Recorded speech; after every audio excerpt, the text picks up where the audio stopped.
Hey guys, I'm back because the last video where we watched scary animations, the fourth one kind of stopped near the end.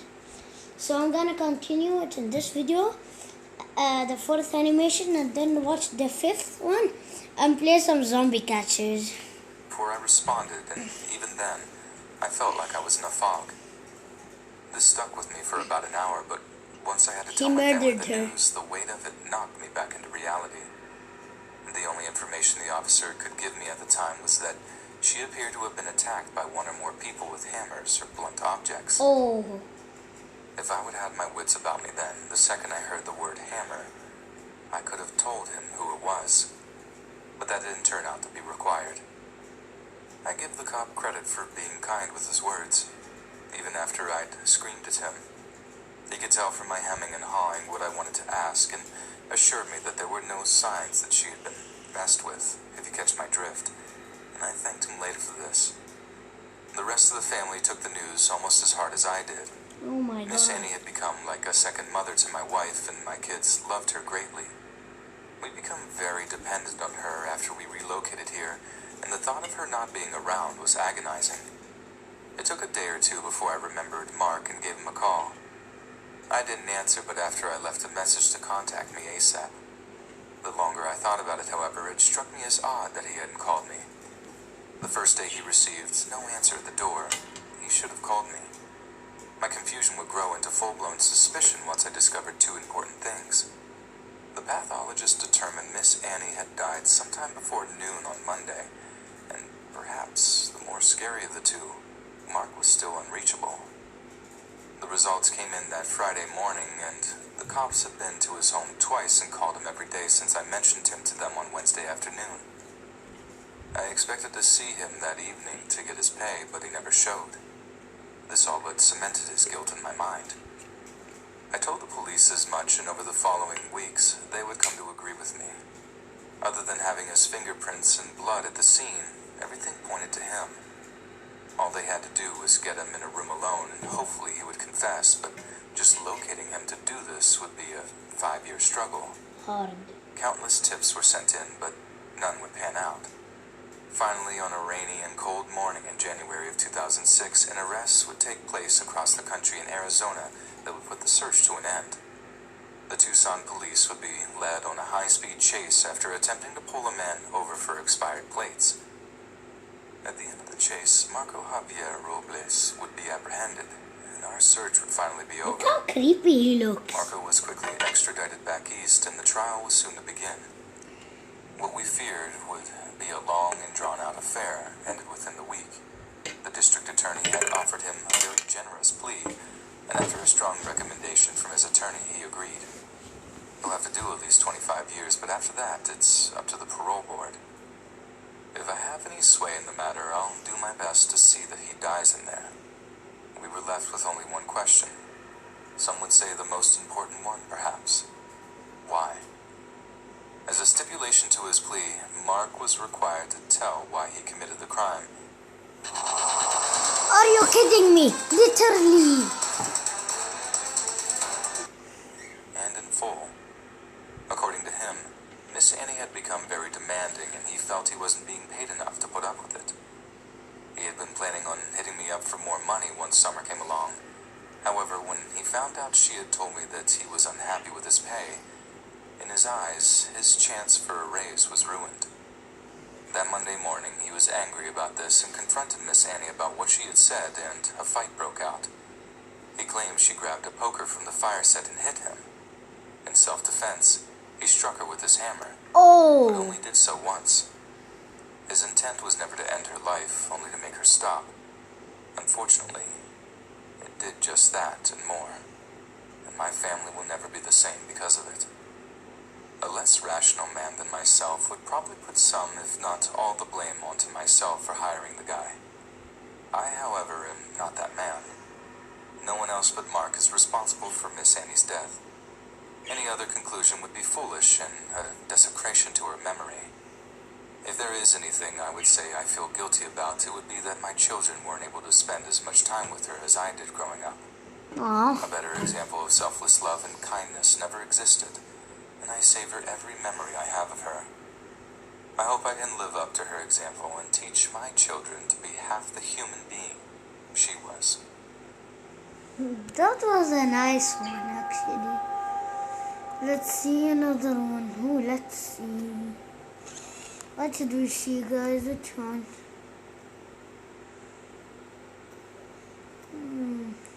Let's check out this one. The scariest night of my entire life was a close encounter with a later confirmed murderer when I was camping with my boyfriend in the mountains. It ended with us running for our lives down a mountain in the pitch black, clutching knives and a hammer for self-protection.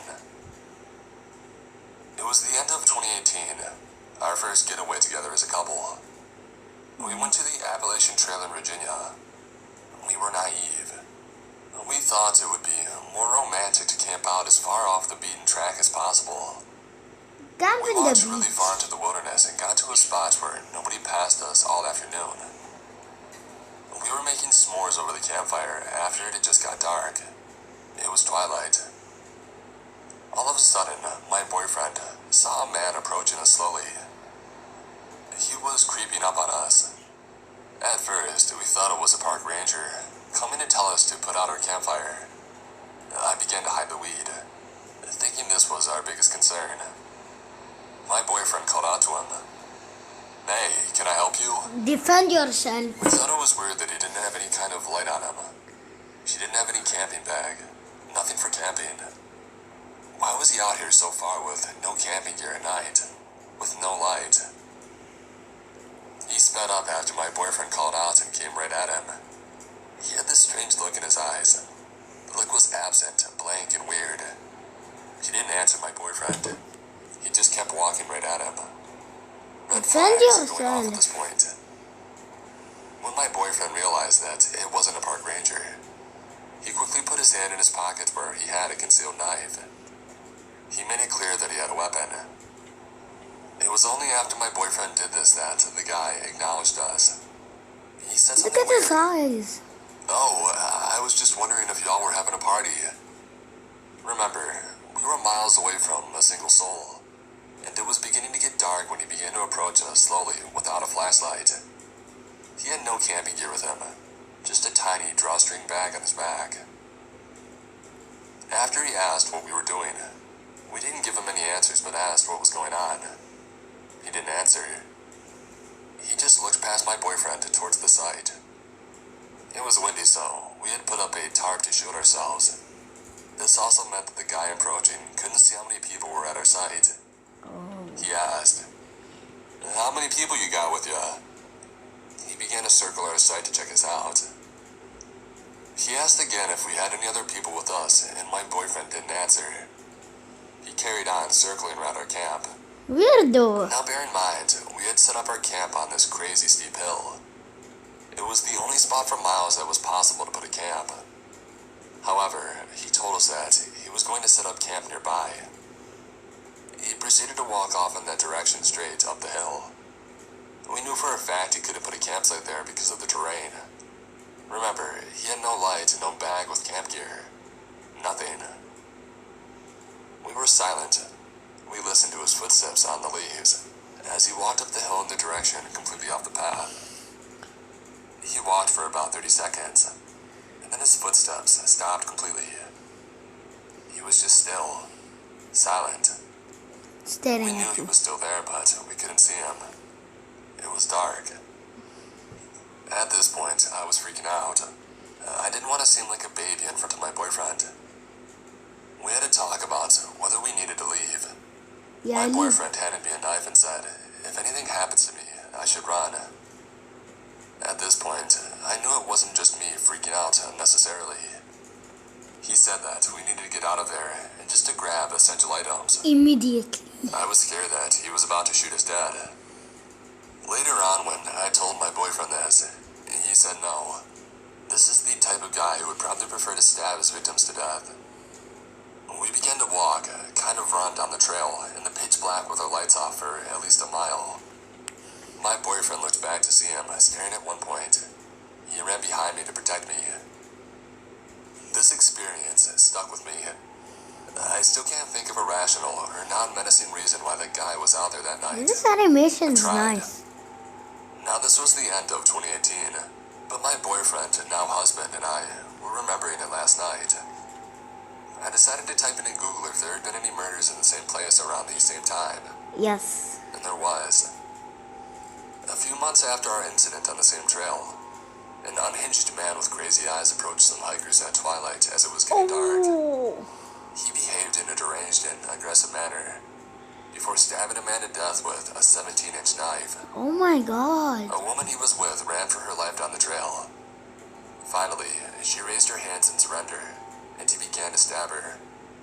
Somehow, she managed to get away. The killer carried on wandering the trail and shouted out to other campers to give him a flashlight. They didn't, thank goodness. All of these details are the same as the guy who approached us.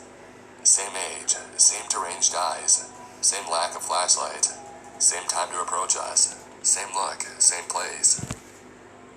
The more articles I read, the more I realize this psychopath had been roaming the trails harassing hikers for a while. A few different people had reported him, not just us. Apparently this erratic and violent psychopath was well known to law enforcement along the Appalachian Trail. His name is James Sovereign Jordan. He's a weirdo. We got lucky. It could have been us.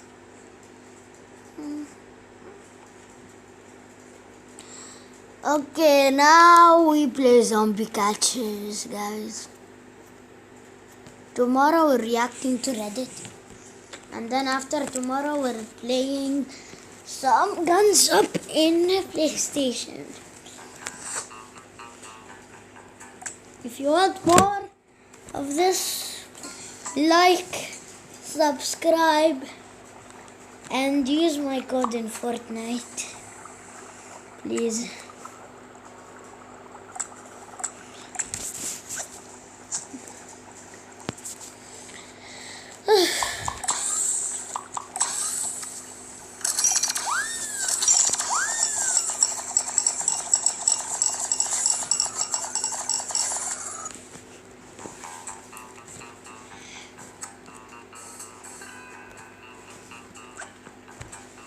And guys, if there's anything wrong with my channel, please tell me. I will fix everything wrong. You can go down to the comments and tell me. Dragon. Good.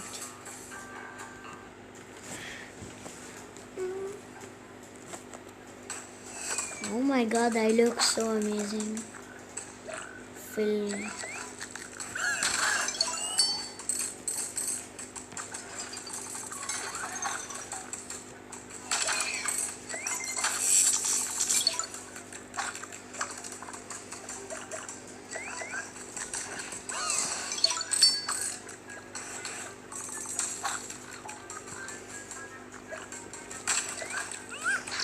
Ah, no, this guy.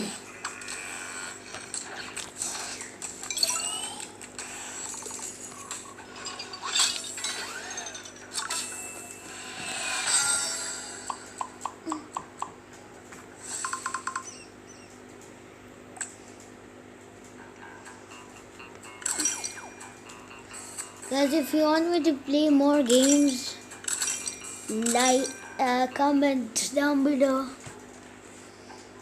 And the YouTuber I want you guys to check out today is going to be 8-Bit Ryan.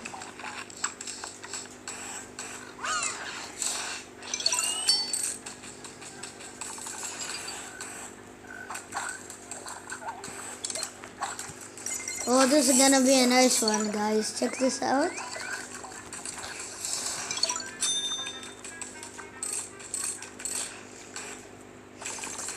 Guys, comment down below which one is better, the net that I'm using right now or the Tricolizer.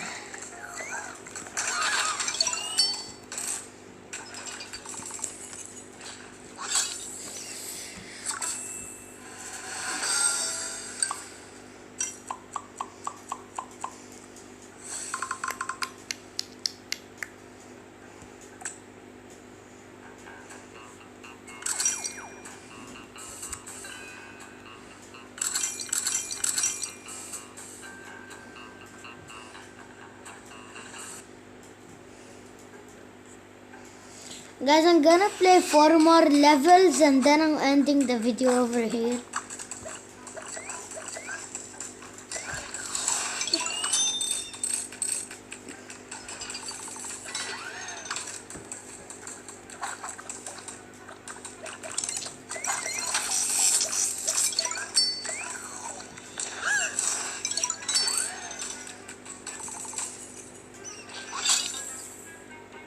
You know what? I'm gonna try the tranquilizer again.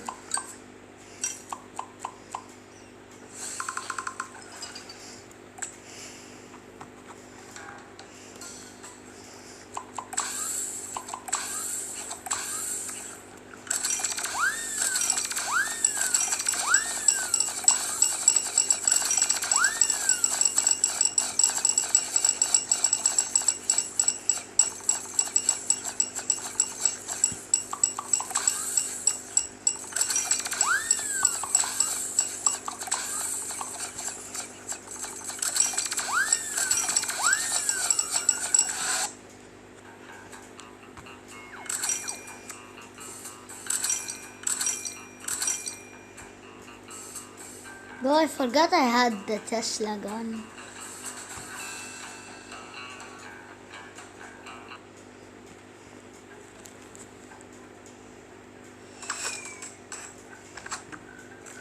Guys, check this out.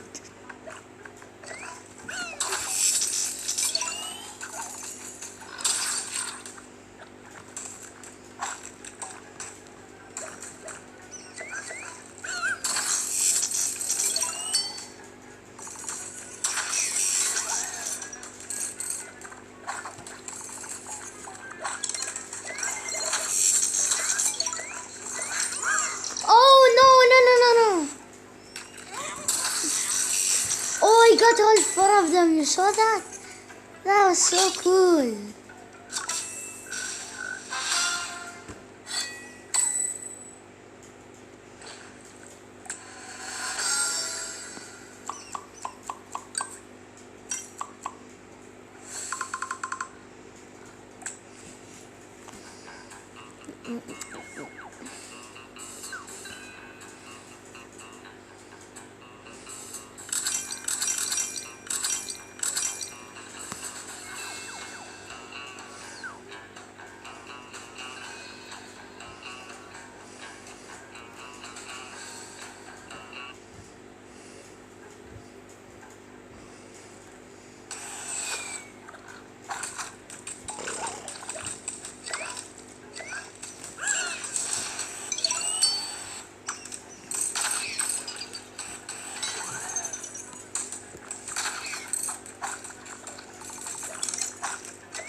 Oh, this is going to be a good one.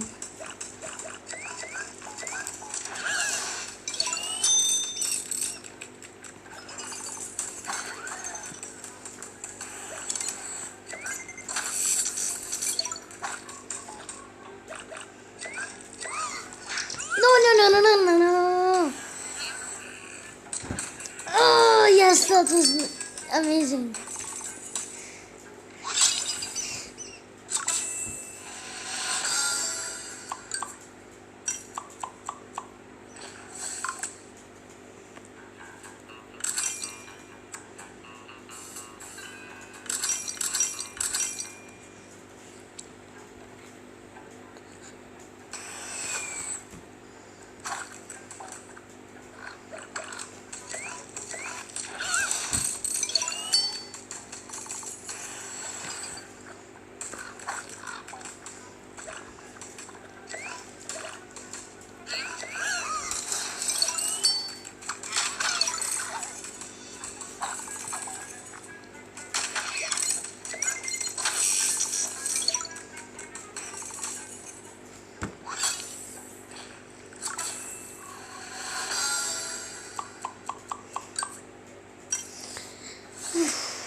new product. Okay guys, it's an ad.